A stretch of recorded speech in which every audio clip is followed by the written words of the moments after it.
Kovur MLA Vemireddy Prashanti Reddy మరోసారి తిరుమల తిరుపతి దేవస్థానముల పాలక మండలి సభ్యురాలిగా ఎంపిక కాబోతున్నారా అంటే అవుననే సమాధానం వస్తోంది తెలుగుదేశం పార్టీ శ్రేణుల నుంచి. ఆధ్యాత్మిక కార్యక్రమాలకు పెద్దపీట వేసే ఆమె గతంలో కూడా టీటీడీ బోర్డు మెంబర్గా పనిచేశారు. ఉత్తర భారతదేశ టీటీడీ అనుబంధ ఆలయాలకు చైర్మన్గా కూడా ఆమె సేవలందించారు. ఇప్పుడు మరోసారి ఆమె టీటీడీ బోర్డు మెంబర్గా కాబోతున్నారనే ప్రచారం జోరుగా సాగుతోంది. నెల్లూరు పార్లమెంటు సభ్యులు వేమిరెడ్డి ప్రభాకర్ రెడ్డి సతీమణి వేమిరెడ్డి ప్రశాంతి రెడ్డి. వైసీపీ పాలనలో ప్రభాకర్ రెడ్డి రాజ్యసభ సభ్యులుగా పనిచేశారు. ఆ టైంలోనే ప్రశాంతి రెడ్డి టీటీడీ సభ్యురాలిగా ఎంపికయ్యారు. ఢిల్లీలో శ్రీవారి ఆలయం నిర్మించిన టీటీడీ ఉత్తర భారతదేశంలో చాలా వరకు అనుబంధ ఆలయాలను అభివృద్ధి చేసింది. దీంతో ఆమెను ఉత్తర భారత టీటీడీ ఆలయాల చైర్మన్గా ఎంపిక చేశారు.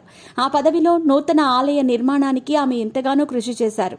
ధార్మిక కార్యక్రమాలకు ప్రాధాన్యత ఇచ్చే వేమిరెడ్డి కుటుంబం మొదటి నుంచి ఆ దిశగానే అడుగులు వేస్తూ వచ్చారు. అడిగిన వారికి లేదనకుండా సాయం చేసే మనసున్న వేమిరెడ్డి కుటుంబం సేవా కార్యక్రమాలలోనూ తనదైన ముద్ర వేశారు. నెల్లూరులో అన్ని రకాల ధార్మిక కార్యక్రమాలకు సమప్రాధాన్యం ఇస్తూ ఉంటారు. అందుకే ఆమె తిరుమల తిరుపతి దేవస్థానముల సభ్యురాలిగా విశేష సేవలందించారు.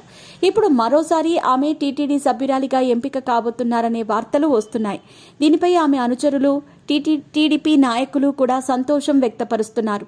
2024 ఎన్నికల్లో కోవూరు నియోజకవర్గంలో తొలిసారి ఎమ్మెల్యేగా పోటీ చేసిన ఆమె బంపర్ మెజారిటీతో గెలిచారు. రాజకీయ సీనియర్ అయిన నల్లపనేని ప్రసన్న కుమార్ రెడ్డిపై పోటీ చేసిన ఆమె తెలుగుదేశం పార్టీ అభ్యర్థిగా 54,583 ఓట్ల మెజారిటీ సాధించారు. కోవూరు నియోజకవర్గంలో తొలి మహిళా ఎమ్మెల్యేగా ఆమె రికార్డు సృష్టించారు.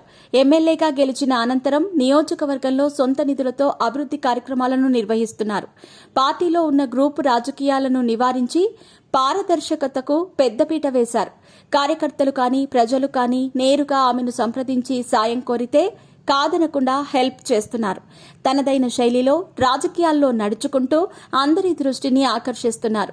ఆమెను టీటీడీ మెంబర్గా ప్రకటించబోతున్నారని తెలిసి కోవూరు నియోజకవర్గం ప్రజలు హర్షం వ్యక్తపరుస్తున్నారు.